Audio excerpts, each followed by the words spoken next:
Bon, alors nous allons démarrer, Be'ezrat Hashem, ce shiur. Donc nous sommes la paracha de Aharemot. Vous savez qu'en Eretz Israël, ils sont décalés, ils ont de l'avance sur nous. On est le 28 avril. Le 28 avril 2022, jeudi Kaf Zayin Nissan, en Europe, en dehors d'Eretz Israël, nous lisons la paracha d'Aharemot, mais en Eretz Israël, ce Shabbat, ils vont lire la parachat Kedoshim. Et on va se rattraper dans les semaines à venir. Donc, le sujet que nous allons traiter ce soir, Be'ezrat Hashem, ça sera « Les mérites ont un prix ». Nous allons dédier ce cours, les Ilou Nishmat, à l'élévation de l'âme de David, Shmiel ben Zindel et Sarah bat Ephraim. Que leur âme repose en paix dans le Gan Eden parmi les Neshamot de tous les bénis d'Israël, de tous les Niftarim. David ben Shmuel Zindel. C'est bon. David ben Shmuel Zindel. Exact. Alors, Shmuel Zindel. là, je vais vous rapporter une question qui s'est posée la semaine dernière. Nous venons de sortir de Chag Pesach, la fête de Pesach, Shvi'i Shel Pesach, le 7e jour de Pesach. Et nous savons que ce jour-là, c'était Kriyat Yam Souf, la traversée de la mer Rouge. La Torah nous dit, Vayomer Hashem el Moshe. Hashem dit à Moshe, Ma titzak elai. Pourquoi tu m'appelles, pourquoi tu m'interpelles, tu me cries? Daber el Bnei Israël ve'Isaou. Parle au Bnei Israël et qu'ils avancent. Ce verset-là, qui est rapporté dans Parashat Beshalach, chapitre 14, verset 15. Le contexte était que le peuple juif était devant la mer, face à la mer. Derrière eux, il y avait une armée de Mitzraïm, 600 chars, armés jusqu'aux dents. Donc les bénis d'Israël ne pouvaient pas fuir, ni reculer, ni aller à droite, ni à gauche, c'était le désert, ni avancer parce que c'était la mer. Et qu'est-ce que Hachem dit à Moshe Rabbeinu? Vayomer Hachem el Moshe. Hachem dit à Moshe, Ma titzak elai. Qu'est-ce que tu m'implores? Daber el Bnei Israël ve'Isaou. Parle au Béni Israël et dis-leur d'avancer. Demande le Rahaim HaKadosh ala Vashalom. Mais comment Hachem peut-il demander au Baal Israël d'avancer dans la mer? Quoi, il leur demande de se jeter dans l'eau, se jeter à l'eau. Mais comment c'est possible? Les armes Israël sont tombés sakana. Comment HaKadosh Baruch Hu peut dire à Moshe, dis-leur d'avancer? Ça, c'est la kusha que le Rahaim HaKadosh demande. Est-ce qu'un homme doit-il, peut-il, a-t-il le droit de se mettre en danger? Mais on est face à la mer. Qu'est-ce que Hachem dit à Moshe Rabbeinu? Allez, qui se jette à l'eau. En quoi c'est une réponse en Israël? Ça, c'est la question du Rahaim HaKadosh. Regardez ce que répond le Rahaim HaKadosh. Rabbi Hai ben Attar, il dit que les bénis Israël, dans cette situation dans laquelle ils se trouvaient, face à la mer, il y avait une très grande accusation contre eux. Comme dit le Midrash, les bénis Israël, lorsqu'ils étaient face à la mer, il y a une accusation dans le ciel qui s'est réveillée contre eux et qui a dit, mais Hachem, pourquoi veux-tu sauver ce peuple? Mais en quoi ce peuple mérite la délivrance? Sont-ils mieux que leurs ennemis égyptiens? Les Mitzrim étaient idolâtres, mais les bénis Israël aussi étaient idolâtres en Égypte. Donc, comment encore à Kadosh Baruch Hu, tu fais une différence? Les bénis Israël, tu veux les sauver, et les Mitzrim, au détriment des Mitzrim, mais aussi sont idolâtres. Dit le Rahaim HaKadosh, HaKadosh Baruch Hu, voyant que la Midat Hadin, que la rigueur était très forte contre le Ham Israël, et que le mérite n'était pas suffisamment fort pour leur permettre ce miracle extraordinaire de les sauver. qu'est-ce que Hachem dit à Moshe Rabbeinu? Ma titzak elai, arrête de m'implorer. Daber el ben Israël, dis-leur, parle-leur, pousse-les, veisaou, qu'ils se jettent à l'eau. Qu'est-ce que ça veut dire se jeter à l'eau? Dit le Rahaim Hakadosh Baruch Hu a révélé à Moshe Rabbeinu que la seule façon de pouvoir donner une chance au peuple juif d'être sauvé, c'est de faire ce qu'on appelle Messirut Nefesh. Pouvoir se jeter à l'eau, faire un acte surnaturel, se surpasser, montrer à Hachem à quel point nous sommes attachés à lui, à quel point nous avons confiance en lui. Et c'est la seule façon pour pouvoir être sauvé. Et c'est la seule façon qui va permettre à Hachem de faire un miracle à Israël et les sauver. D'ailleurs, dit le Rahaim Hakadosh, c'est ce qu'on appelle dans le Zohar Hakadosh, It'aruta dil tata, It'aruta dil ela. Le réveil d'en bas et le réveil d'en haut. Il y a des fois des situations où l'homme n'a pas suffisamment de mérite pour être sauvé. L'homme n'a pas suffisamment de srouillotte pour qu'Hachem lui fasse un miracle.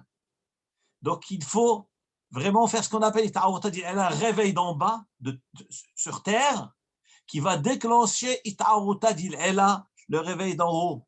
Et donc Hachem a révélé à Moshe Rabbeinu, le seul moyen de les sauver, c'est quoi? C'est Veisaou, qu'ils avancent. Mais où est-ce qu'ils vont avancer? Dans l'eau, oui, dans l'eau. Ils vont se jeter à l'eau. Ils vont risquer, ils vont quoi? Risquer de se noyer. Hakadosh Baruch Hu dit, c'est la seule façon de prouver qu'ils sont attachés à moi, et c'est la seule manière de pouvoir apaiser et fermer la bouche de Midat Hadin. Et d'ailleurs, la Torah nous donne des détails extraordinaires comme rapporte le Midrash. Le pasuk dit Vaïsrou, les bénis Israël ont avancé avec l'ordre, sous l'ordre de Moshe Rabbeinu. Ils se sont jetés à l'eau comme Hachem l'a ordonné. Et vous savez bien ce que le Midrash nous raconte, c'est qu'il y avait une discussion entre les Shvatim qui devait descendre en premier. Alors, il y a une discussion entre le Shevet Binyamin et le Shevet Yehuda. Tous les Shvatim se battaient qui doit passer en premier. Nous, lorsqu'on lit ce Midrash, on a l'impression que chaque Shevet voulait fuir cet effort-là de se jeter à l'eau en premier. Et chacun disait à l'autre, vas-y, passe-toi avant. Dit le Rahaim Hakadosh, pas du tout. Ce n'est pas ça le sens du Midrash. Le Midrash nous dit, lorsque les Shvatim se sont battus entre eux, ce n'était pas pour dire qui doit rester en arrière et qui doit passer en premier, pas du tout.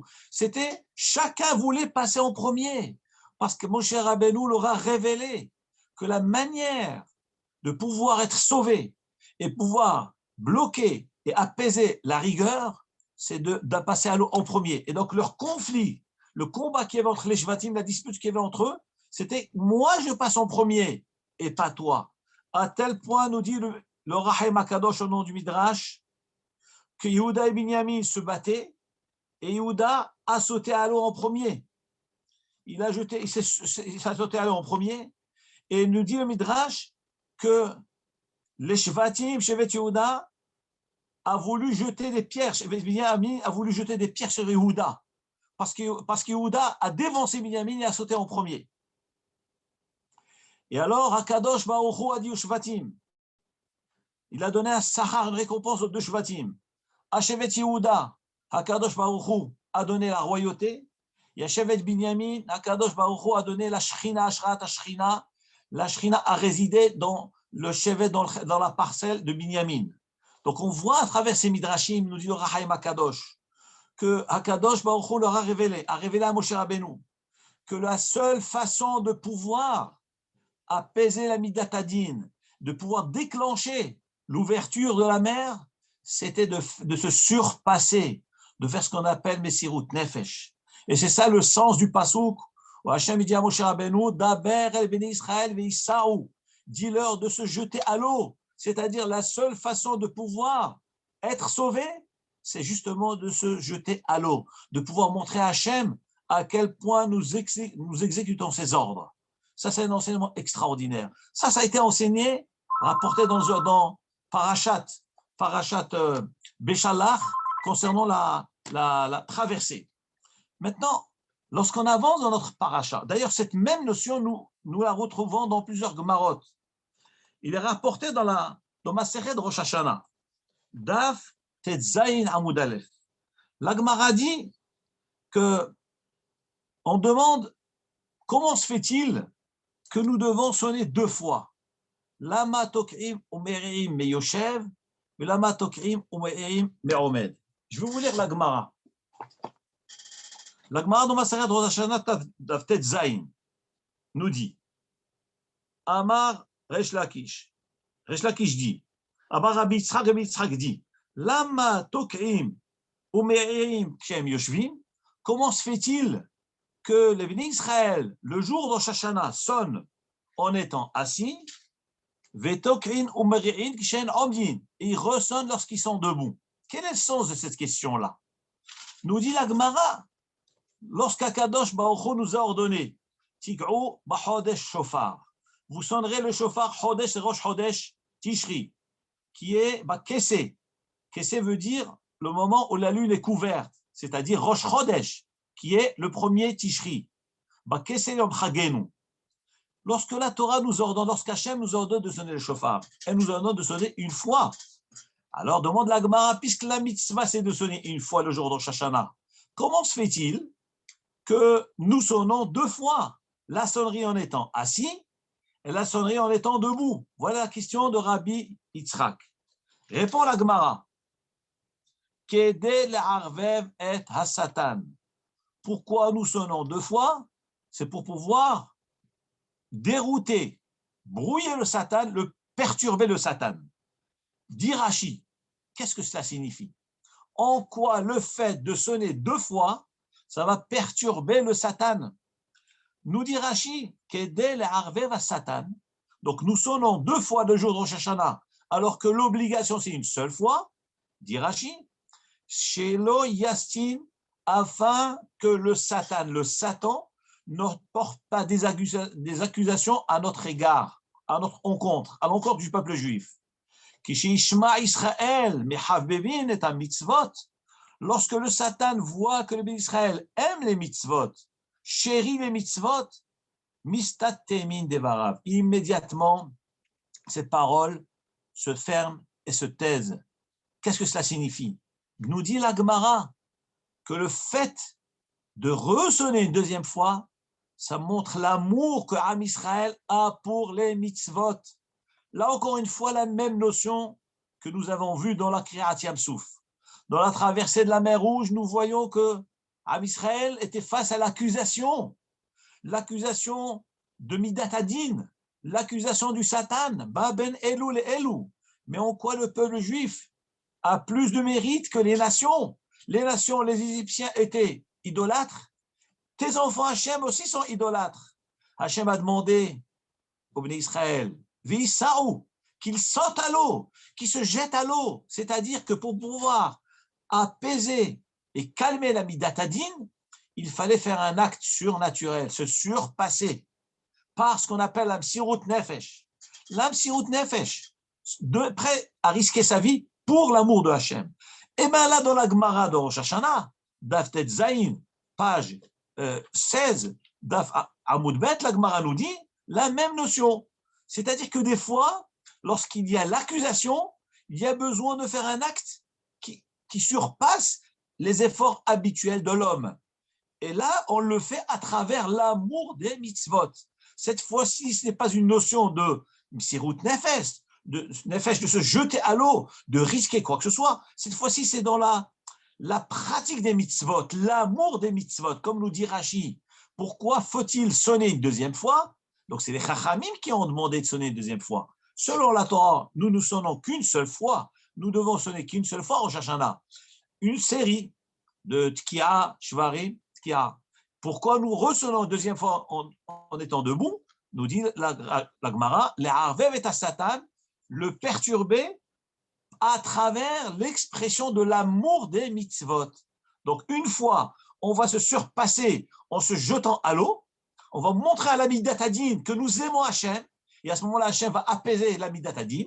Une fois, ça va être à travers l'amour des mitzvot, l'accomplissement des mitzvot. On va au-delà du devoir.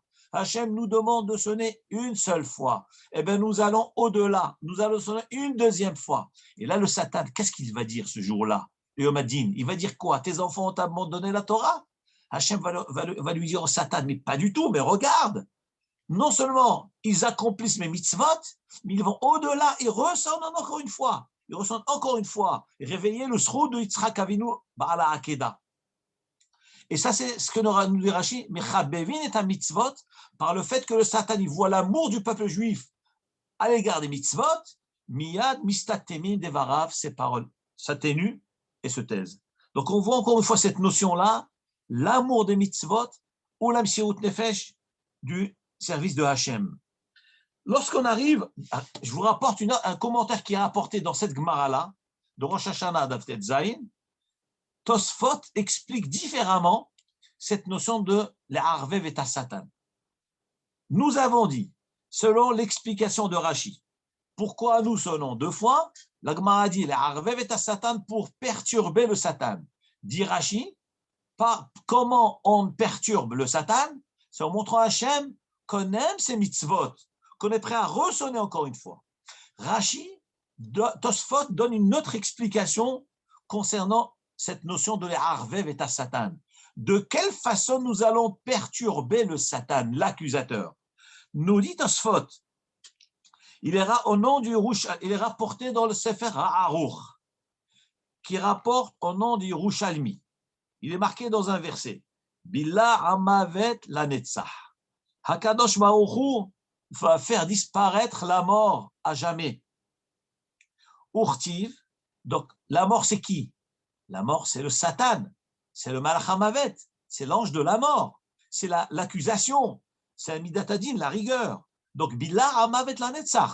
Hakadosh Baruch Hu va faire disparaître Mavet la mort à jamais. D'ailleurs ce verset, nous le lisons lors d'une consolation pour des endeuillés, pour les consoler, Nichum Avelim, nous leur disons Bila Hamavet la Netzach, qu'Akadosh Baruch Hu va faire disparaître la mort. Donc vous les endeuillés, ne vous attristez pas, gardez courage, gardez force, parce que la mort est momentanée, elle est passagère, comme il est dit dans le verset, Bila Hamavet la Netzach, Akadosh Baruch Hu va faire disparaître la mort, et va faire ressusciter tous les défunts, tous les neftarim du peuple juif.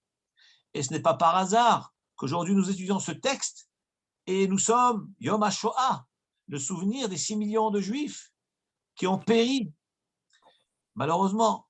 Et Akadosh Baruch Hu va les faire ressusciter.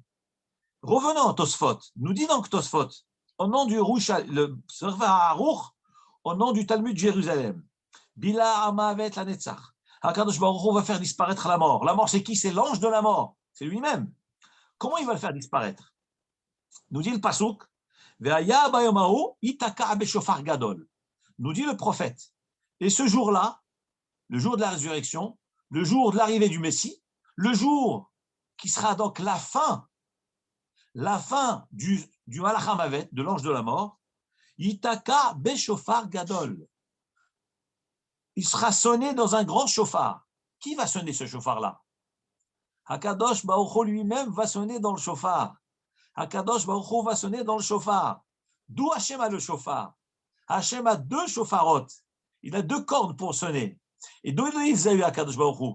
Nous dit le Midrash, il les a eus du sacrifice de Yitzhak. Puisque Yitzhak n'a pas été sacrifié, Hakadosh Baruch Hu a ordonné qu'on sacrifie le bélier à la place de Yitzhak. Hakadosh Baruch Hu a récupéré les 2 cornes. Une corne a servi pour le don de la Torah, comme il est écrit, le son du chauffard allait de plus en plus belle, de plus en plus fort. Mais dites-moi, entre nous, qui c'est le chazan qui a la capacité de sonner de plus en plus fort? Et a priori, dans le verset, on ne voit pas la limite, on ne voit pas qu'il s'est arrêté. De plus en plus fort. Mais qui c'est ce chazan qui peut sonner de cette façon-là? Nous dit le Midrash, c'est Akadosh Baruch Hu lui-même. Parce que c'est lui qui a sonné le chauffard de Matan Torah. Vekol hashofar holer vechazek meod. Le son du shofar allait de plus en plus fort. Moshe yedaber, Moshe parlait, vers Elohim ya'anenu bekol, et Hachem lui répondait. Donc ça veut dire que cette sonnerie de shofar, c'est Hachem qui l'a exprimée. C'est Hachem qui a sonné. Il a sonné où? À travers la première corne du bélier de Yitzhak. Et la deuxième corne va donc servir pour la deuxième sonnerie dans les temps à venir, qui est donc Yimot HaMashiach, l'ère messianique, la résurrection des morts. C'est là où dit le verset, Ve'aya bayom hahu, et ce jour-là, la fin des temps, Yitaka beshofar gadol, il va être sonné, ça sera sonné dans un grand chauffard. Pourquoi il s'appelle gadol? C'est un fameux chauffard qui existe depuis des millénaires, puisque ce chauffard n'est pas seulement de l'époque de Mashiach, c'est un chauffard qui est né, qui a existé à l'époque de Yitzhak, c'est-à-dire 6000 ans, et pas seulement à l'époque de Yitzhak, de la Hakeda. C'est un chauffard qui est né pendant les 6 jours de la création, puisqu'il est marqué dans Pirkei Avot, Asara Dvarim Nivreu Be'erev Shabbat. 10 choses ont été créées, Erev Shabbat, la veille du Shabbat. Et une des 10, Elo Shel Yitzhak Avinu Alav Shalom. Le bélier de Yitzhak a été aussi créé pendant les 6 jours de la création. Donc ce bélier et ces fameuses cornes, elles datent de 6000 ans. Et la Gemara nous dit dans le traité de Sanhedrin que Hachem a prévu l'existence du monde pour 6000 ans. Donc le monde va exister 6000 ans. Nous sommes en l'an 5782. Donc si on est méritant, Mashiach viendra avant la fin des 6000 ans, du 6e millénaire. Donc nous y sommes. Nous sommes proches. Le Mashiach est à la porte, il est devant nous. Il est proche. Il faut juste lui ouvrir la porte.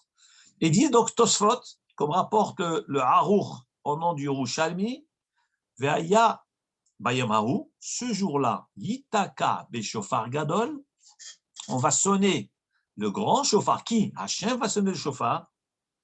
Et alors, nous dit le Yerushalmi, le Malach HaMavet, il connaît le verset. Il connaît ce verset. Alors, lorsqu'il entend la sonnerie, il se dit, mais qu'est-ce qui se passe? Pourquoi on sonne le chauffard aujourd'hui? Dit Tosfot. Alors, le Satan n'est pas bête. Il dit, ah, pourquoi il sonne? Eh bien, c'est la fête des Juifs. C'est Rosh Hashanah. Donc, Bahil, vélo Bahil. Alors, le Satan, il est tangent. Il a un doute. C'est-à-dire, il dit, ou bien c'est Rosh Hashanah, ou c'est peut-être c'est le chauffard de la fin des temps, c'est-à-dire la fin de ma vie. Le Satan dit de lui-même. Mais lorsqu'il entend la deuxième sonnerie, que le Israël sonne le jour de Rosh Hashanah, là, il n'a plus de doute. Là, il dit quoi, là? Il dit, mais pourquoi il sonne une deuxième fois? Donc, c'est sûr que c'est le chauffard de Mashiach. Ma fin est arrivée. Et à ce moment-là, dit Tosfot, regarde, je vous lis les mots. Puisqu'il y a marqué dans le passo qui taka avec chauffard gadol, la sonnerie, donc va être retentie dans ce chauffard-là. Katshama kal shipora zimnachada, dit le Talmud Yerushalmi, lorsqu'il entend la première sonnerie, bahil velo bahil, il tremble sans trembler. Il a un doute. Est-ce que c'est la fin des temps ou pas? Vekad shama tinyan, lorsqu'il entend la deuxième sonnerie, alors Amar, il dit, Vadaï, Zehu Shipora, dit Taka Beshofar Gadol, dit malheur pour moi. C'est sûr que c'est la sonnerie de l'époque messianique. Et à ce moment-là, et il dit, oh là là, je vais bientôt quitter le monde. Il est tellement paniqué, il n'a plus de force, il n'a plus de temps, il n'a plus de mots pour porter accusation contre le peuple juif. Donc ça, nous voyons, donc ça c'est la version de Tosfot, c'est comme ça que Tosfot rapporte donc la chita du Harour au nom du Yerushalmi pour expliquer que veut dire que la deuxième sonnerie perturbe le Satan. Selon Rashi, la perturbation c'est parce que en voyant l'amour des mitzvot du peuple juif, donc ça afferme la bouche de l'accusation. Selon la version de Tosfot, la perturbation c'est dans le fait que la deuxième sonnerie lui rappelle sa mort et sa fin, et à ce moment-là, il ne peut plus accuser. Mais encore une fois, nous voyons cette notion-là du surpassement, dépassement. Il faut se surpasser pour pouvoir atténuer et affaiblir l'accusation du Satan. Et c'est ça justement la notion de Kriyat Yamsouf, d'Aber Israël Veïsaou, la notion aussi du chauffard. Vous allez me dire, mais quel rapport avec notre sujet? Nous sommes dans la paracha de Haremot. La paracha de Haremot n'a rien à faire avec ni Kriyat Yamsouf, ni tout ce que nous avons traité. Eh bien, regardez ce qui est extraordinaire. La paracha nous dit, Vaïdaber Hashem, Vaïdaber Adonai et Moshe. Hashem parla à Moshe. Haremot Shnei ben Aaron. Après le décès des deux enfants de Aaron. Bekorvatam Mifnei Adonai Veyamutu. Lorsqu'ils se sont rapprochés de Hashem et Veyamutu, ils en sont morts. Et nous dit la Torah, Hashem a dit à Moshe Rabbeinu de se transmettre à Aaron. Comme tu vois toi-même que les enfants d'Aaron sont décédés parce qu'ils ont eu de la légèreté, on ne va pas dire légèreté d'esprit, ils se sont laissés emporter par, enthousiasmés par cette révélation d'Hachem, qu'ils ont fait une kétorette qu'on ne leur a pas demandé. Ils ont brûlé des encens qu'Hachem ne leur a pas demandé.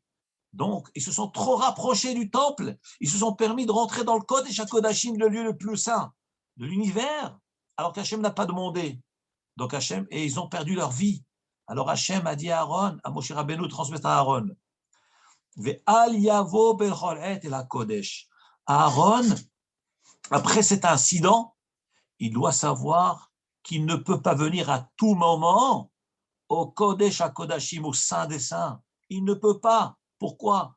Parce que c'est lui qui est tellement sacré, tellement kadosh, Chas Shalom, il peut perdre sa vie. Donc, il ne pourra venir Bezot Yavo Aaron et la Kodesh. Que veut dire Zot? C'est-à-dire le jour de Kippour. Le seul jour où il pourra venir au Saint des Saints, c'est une fois par an, et en amenant les korbanot, avec tout le rituel qui est mentionné dans la Torah et dans la Gemara et la Mishnah. Nous dit le Midrash quelque chose d'extraordinaire. Que veut dire les mots Bezot? Bezot Yavo Aaron et la Kodesh. Le Midrash nous rapporte 10 commentaires, 10 explications, 10 interprétations sur le mot Bezot Yavo Aaron et la Kodesh. Que veut dire Bezot?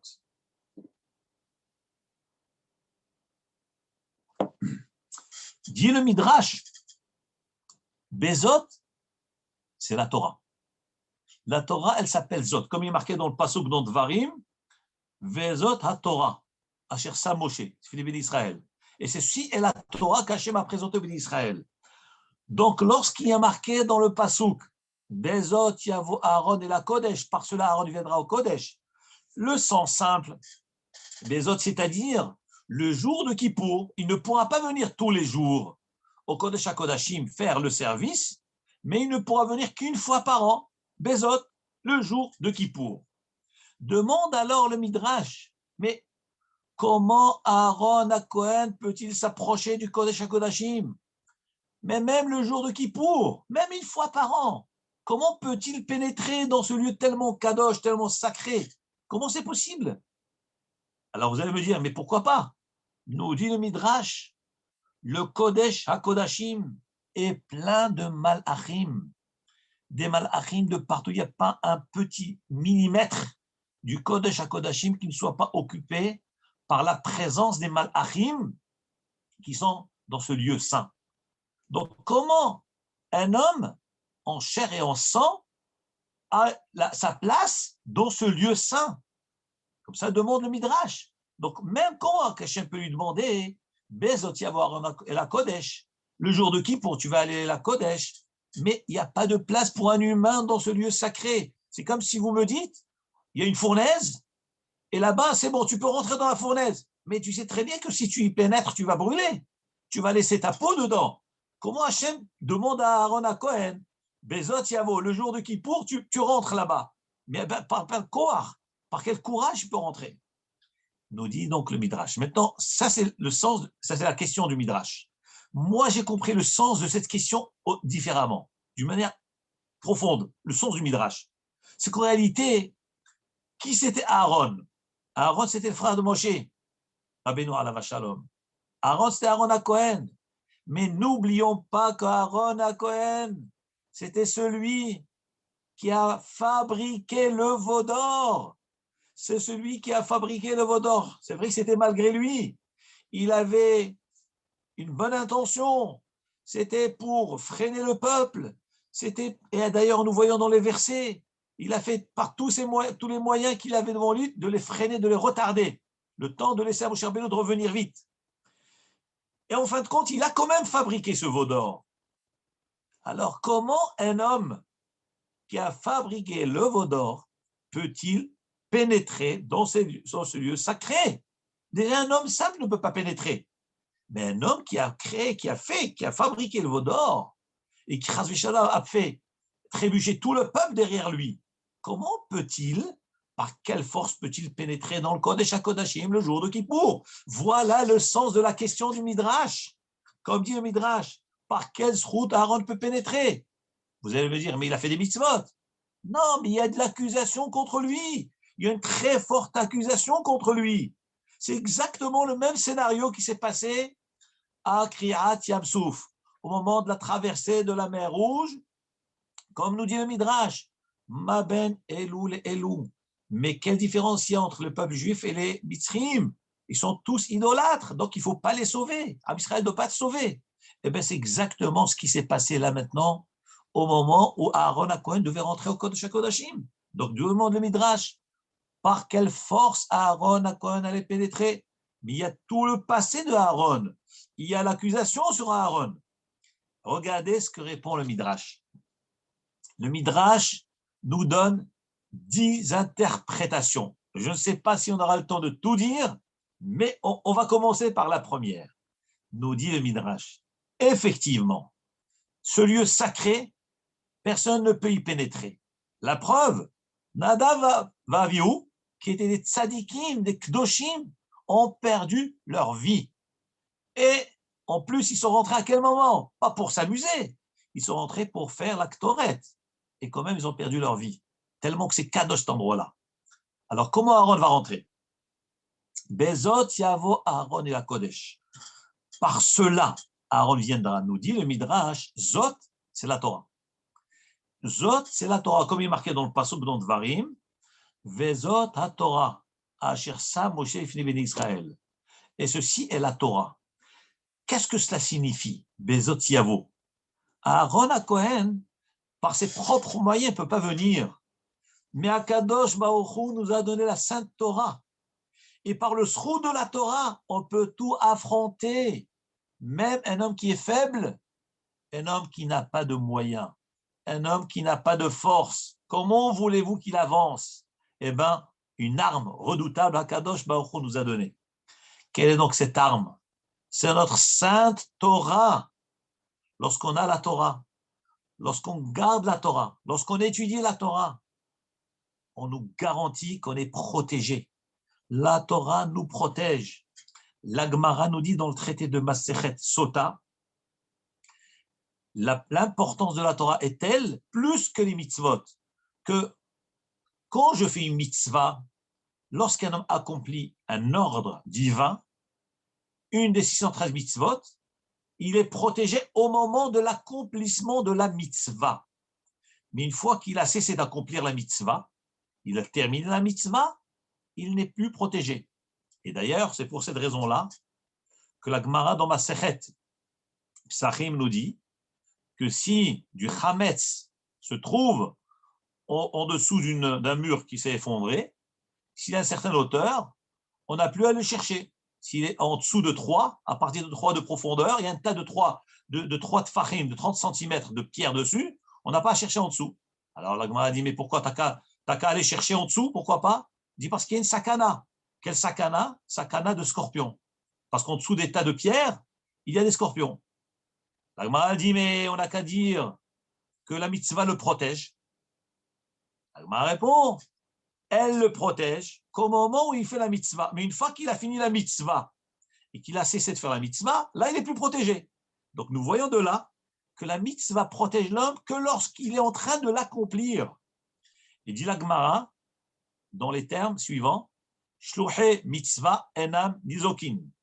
Les envoyés d'une mitzvah ne sont pas touchés par les dégâts. Mais la Gemara dit seulement, seulement lorsqu'ils accomplissent la mitzvah.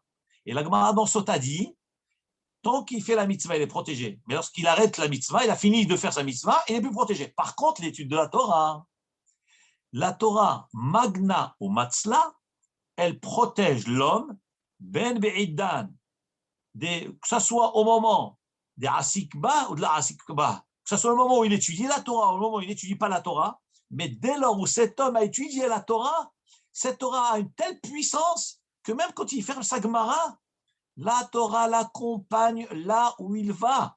Et pourtant, il a fini son étude. Il a fini son moment fixé d'étude. Eh bien, la Torah le protège. C'est ce qu'on nous dit le Midrash. Bezot yavo Aaron et la Kodesh. Par cela, Aaron viendra au Kodesh. C'est quoi par cela? Zot, c'est Bezot à Torah. Par le mérite de la Torah. Bien qu'il y ait une accusation contre Aaron à Cohen, qui a fait le veau d'or, bien que dans le temple, dans le Kodesh HaKodashim, il y a des malachim, des millions de malachim. Comment un homme peut pénétrer? Réponse, la Torah est une arme redoutable.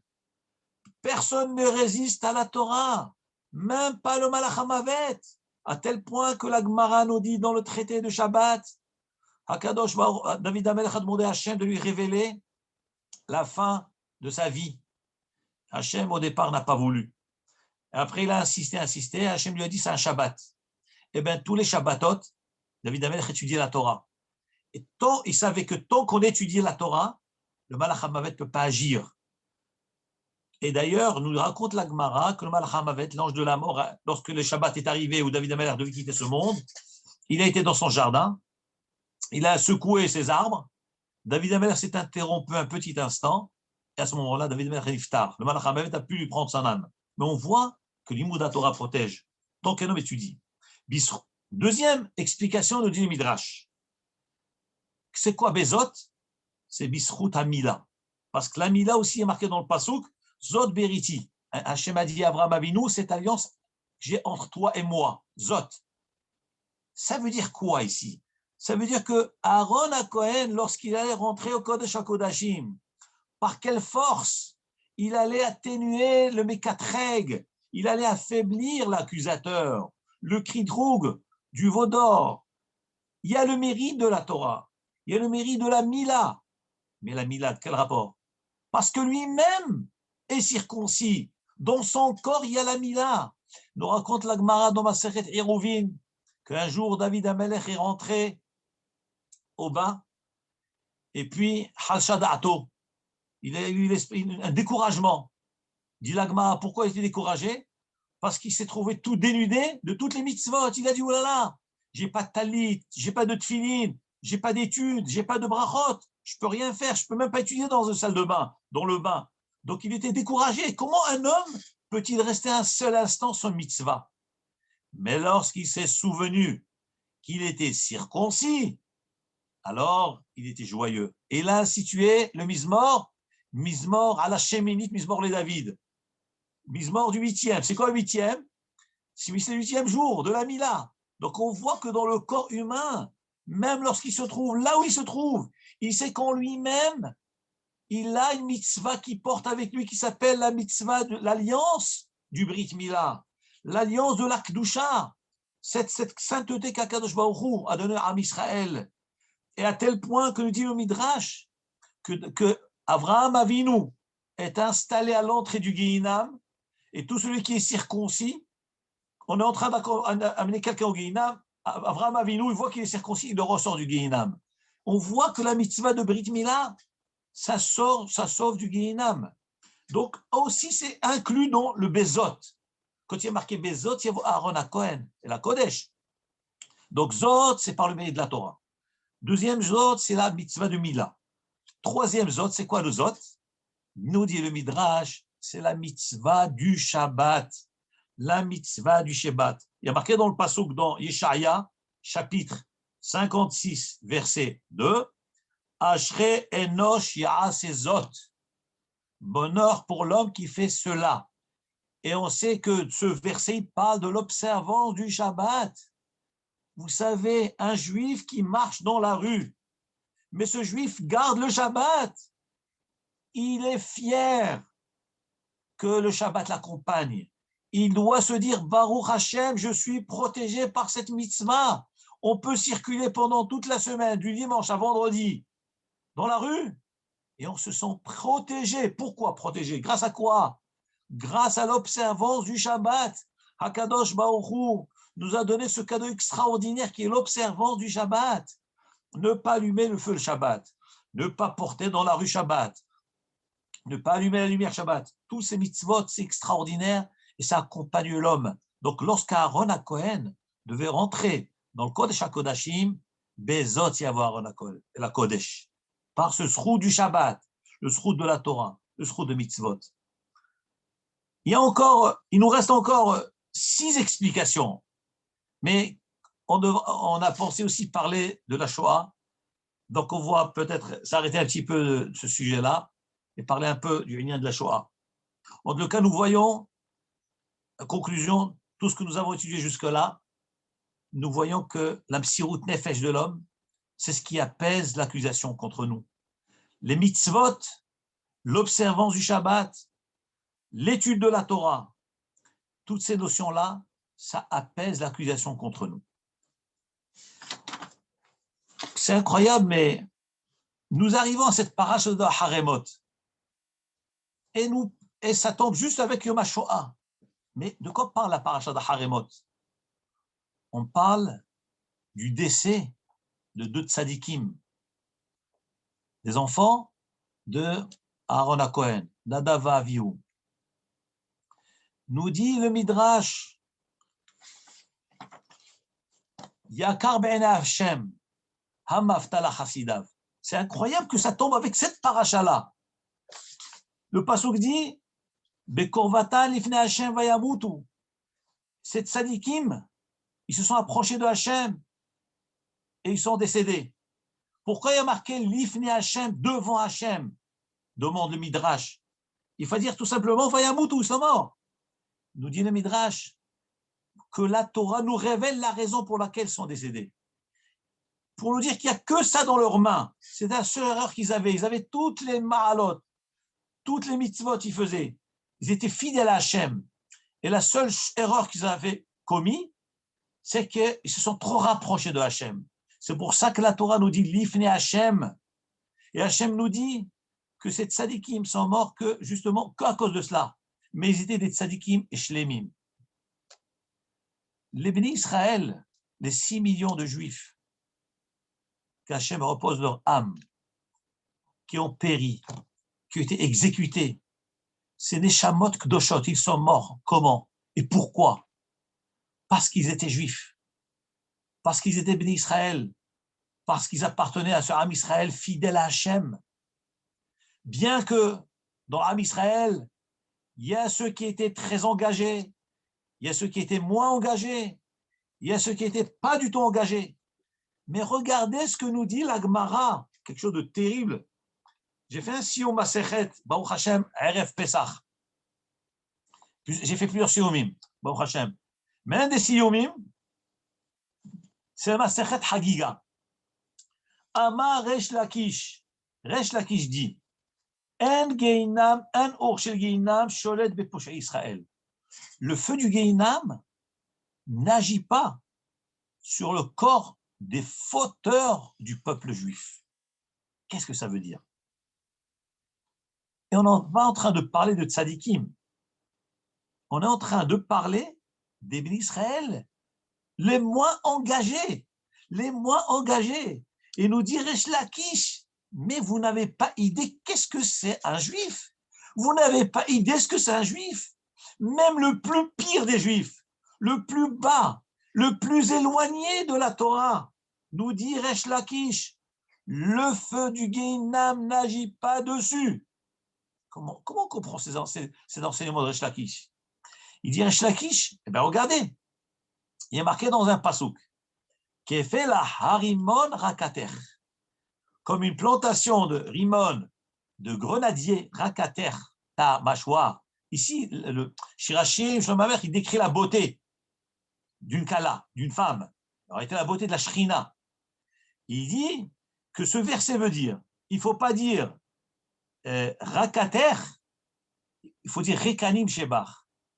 De ce passage que nous apprenons, Kefela Harimon Rakater, c'est-à-dire Afilo Rekanim Shebach, même les juifs les plus vides, ceux qui sont le moins engagés, loin, ils sont Meleim, mitzvot karimon, ils sont pleins de mitzvot comme la grenade. Et vous savez très bien que la grenade, comme ça, le Chachamim nous disent que dans la grenade, il y a 613 grains qui correspondent aux 613 mitzvot de la Torah. Et là, Resh Lakish nous dit, même le plus petit des juifs, le plus éloigné de juifs, il est plein de mitzvot, plein à craquer comme une grenade. Et c'est pour cela que le feu du Guinan n'agit pas dessus. Qu'est-ce que cela signifie? Am Israël sont sacrés. Am Israël sont Kodesh Kadashim. Le Saint des Saints, c'est Am Israël. Lorsqu'on parle de Sheneshamot Kedoshot, de la Shoah, c'est 6 millions de Juifs qui ont été persécutés, exécutés, qui ont souffert. Ils sont morts à Al-Kiddush Hashem. Ils sont morts parce qu'ils étaient Juifs. Eh bien, ces Neshamot sont Zecheh les Hayé Haolam Haba. Les Hayé Haolam Haba. Il nous dit le Midrash, c'est ce qu'il dit le Pasuk ici. Aharemot Shene Ben Aaron. Après le décès de Ben Aaron, Bekorvatan Mifne Hashem. Nous dit le Midrash sur cette paracha-là, Yakar Ben Hashem, il est cher aux yeux d'Hachem. Hamafta la Chassidav. La mort de ces pieux, de ces fidèles. Ce psaume, nous le lisons dans le Tehillim. Nous l'avons lu les 7 jours de Pessah dans le Hallel. Yakar be'ene Adonai hamafta la Chassidav. Nous dit le Midrash. Sur qui ce verset a été prononcé? David Amelch l'a dit, Beruach HaKodesh. Il a été dit sur Nadav Avihu, sur les tzadikim, sur l'Am Israël. HaKadosh Baruch Hu, il a mal. Mafta la Chassidav. Lorsque ses enfants quittent le monde, HaKadosh Baruch Hu a du tsar. Il a mal de voir ses enfants partir, des enfants être exécutés. Yakar be'ene Hashem. C'est cher aux yeux d'Hachem, Mafta la mort des Chassidim. La Gemara dans le traité, la Mishnah dans Masechet Sanhedrin, chapitre Perek Vav, Mishnah He, nous dit, Amar Rabbi Meir. Rabbi Meir dit, cette Mishnah-là de Sanhedrin, elle parle des condamnations, des peines capitales à l'égard des fauteurs. Donc ça veut dire que cette Mishnah, elle parle des plus criminels, Chazvi Shalom, du Am Israël, Chazvi Shalom, les plus criminels. Et la Mishnah donc parle de la peine capitale. Et suite aux peines exprimées dans la Mishnah, vient Rabbi Meir et dit, dans la Mishnah, la Mishnah du Perek Vav de Sanhedrin, Amar Rabbi Meir dit, quand un juif, un ben Israël est Betsar, Shrina ma omeret, qu'est-ce que la Shrina dit? La Shrina, elle dit, Kalani meroshi, kalani mizroi. De quoi parle cette Mishnah? Rabbi Meir est en train d'enchaîner, après les condamnations, il parle des criminels, et il dit, quand un juif il souffre, de quel juif on parle? On ne parle pas du tzaddik, on ne parle pas du rave de la ville, on parle du criminel, de ce juif loin, loin, loin, qui garde rien, qui vole, qui tue. Qu'est-ce qu'il dit Rabbi Meir? Mais qu'est-ce que, lorsque ce juif il souffre, lorsqu'il va être condamné, qu'est-ce que son Père dans le ciel dit? Qu'est-ce que Hachem dit? Qu'est-ce que la Shrina dit? Regardez ce qu'elle dit sur un criminel. Kalani meroshi, kalani mizroi. Le mot kalani, ça vient du mot kal. Ma tête est légère, mon bras est léger. Dit le Tosfot Yom Tov. Que veut dire cette notion de tête légère, bras léger? Dit Tosfot, la tête, ça veut dire, c'est une façon de dire proprement, ma tête est lourde, mon bras est lourd, j'ai mal. La Shrina pleure chaque fois qu'un juif est Betsahar. Chaque fois qu'un juif est Betsahar. Et sur quel juif? Je ne parle pas des tzadikim. On parle même les plus éloignés. La Shrina, elle pleure que ces juifs y souffrent. Donc on voit le tsar de la Shrina. Nous devons réveiller en nous la Emouna. très bientôt, la Géoula va arriver.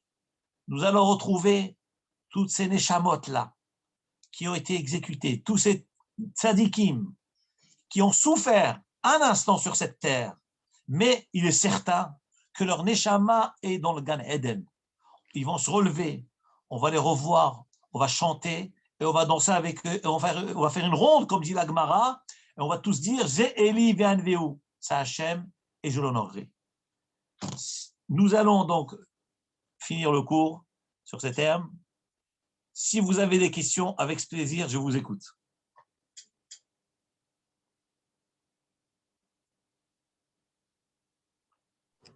Yasher Koach Mordechai. Shkoyach. Hazak ubaor, tזכה למצוות מכל, ברכה והצלחה, תזכו שנים רבות נעימות וטובות. Amen. Toi aussi de même. Amen. Bezat Hashem. Razak Rav, juste une question concernant le Satan. Vous avez expliqué le processus à Kippour avec le chauffard et qu'on le trompe, etc. Mais chaque année, on lui fait le coup. Est-ce qu'il ne sait pas d'une année à l'autre? Qu'est-ce qui s'est passé? Cette question est posée par beaucoup de Mfarshim. Effectivement. Alors, je n'ai pas encore en mémoire la réponse. Comment comprendre cette chose-là? C'est vrai que la notion d'oubli, est-ce qu'il a l'oubli ou pas? Peut-être Hachem Gozer que ce Satan, il oublie, pour pouvoir permettre ce srout qui revient. Hachem Gozer l'oublie, il oublie. L'année d'après, il a oublié. Et il fait son travail. Il revient à la charge, il ne sait pas ce qui va se passer. Ça, c'est une façon d'expliquer. Mais j'avais entendu des explications que je n'ai pas en tête là maintenant. En tout cas, c'est comme ça le fonctionnement des choses. C'est que la deuxième sonnerie, ça le perturbe et ça réveille le moutsrout sur nous et ça atténue la midatadim. Il faut aussi dire que ce n'est pas par rapport à lui, c'est par rapport à nous. C'est que nous devons nous réveiller. Peut-être lui, il ne va pas oublier. Mais lui, il sait que ce qu'on attend de lui, c'est que nous, on se réveille. Voilà ce que ça veut dire. Nous devons sonner et ressonner. Ce n'est pas pour que lui l'oublie, c'est pour que nous, on puisse se rappeler quand nous devons aimer les mitzvot. Et nous devons nous attacher davantage à Hachem. Et qu'il ne faut pas se contenter de dire, ça y est, j'ai fait ma mitzvah, je ne suis pas tour. Pas du tout. Je veux faire encore et encore pour l'amour de Hachem. Est-ce qu'il y a d'autres questions? Avec plaisir. Une petite question, Rav, sur le tout début du cours. On a parlé au début de la mer Rouge, traverser la mer Rouge. Et vous avez expliqué que c'était un moment où il fallait se jeter pour que, avec l'ordre de Moshe Rabbeinu, pour que ça marche. Ouais. Mais est-ce que s'il n'y aurait pas eu d'ordre, on n'aurait pas pu dire qu'il fallait mettre sa vie en danger? Ça devenait quand même du ciel. C'est-à-dire, c'était Moshe Rabbeinu qui a transmis un ordre. Mais sans cet ordre, comment on aurait pu dire, comment on peut comprendre qu'il faut mettre sa vie en danger? C'est quand même fort. Alors, c'est pour ça que nous avons besoin d'écouter nos chachamim. De nous-mêmes, Voilà, peut-être on n'aurait pas pu faire de nous-mêmes. On n'aurait pas pu faire. C'est comme si maintenant tu me dis, voilà, l'histoire de la Hakida. Qui c'est l'homme qui va imaginer, va sacrifier ton fils? Ça ne frôle même pas notre esprit. C'est des notions qui nous dépassent. Donc, si tu veux, dans le contexte de Kiryat Yam Souf, c'était par l'ordre du Gadol Hador. Quand le Gadol Hador a tranché, nous allons les yeux fermés. Et d'ailleurs, c'est une des mitzvot de la Torah. Kol asher yomer lecha, lo tasur yamin usmol. Tout ce que les chachamim vont t'ordonner de faire, eh ben, tu ne dois pas te détourner droite et gauche. Et dit Rashi, même si sur la droite, il te dit que c'est une gauche, et le bras gauche, il te dit que c'est une droite, tu dois les écouter. Et pourtant, c'est contre toute logique. Mon bras droit, je sais que c'est le droit, et la gauche, je sais que c'est une gauche. Et dit Rashi, si le Rav, il vient, le chacham, il vient, il te dit que ta gauche, c'est une droite, et que ta droite, c'est une gauche, tu dois l'écouter. Donc là aussi, Moshe Rabbeinu a donné l'ordre, donc on a été avec les yeux fermés. Mais de nous-mêmes, évidemment, on ne peut pas. Alors, Mais en tout cas, le chidouj de Rachaim HaKadosh, il est extraordinaire. Comment on peut dire aux gens, allez, jetez-vous à l'eau? Le Rav me dit, jette-toi à l'eau. Mais pourquoi je vais me jeter à l'eau? Mais je ne vais pas risquer ma vie. Le Rachaim HaKadosh, il dit, c'est ça le sod, c'est qu'il fallait se surpasser pour être sauvé. Ouais. Voilà, sinon on n'aurait pas pu être sauvé. Et ça, c'est un grand route. C'est psirout nefesh, en un mot. Rav, je voulais vous poser une toute petite question. Ne croyez-vous pas que c'est Myriam, avec la musique qu'elle a chantée et toutes les femmes qui l'ont suivie, qui a consolidé l'ouverture de la mer? Parce que j'ai l'impression que Myriam a aussi agi avec joie quand elle a chanté le chant et la mer s'est ouverte. Ou est-ce que ce n'est pas le même timing? C'est certain. Ce que vous dites maintenant, c'est évident que c'est Bisrout, Myriam aussi. Le Midrash lui-même nous dit Bisrout Rachim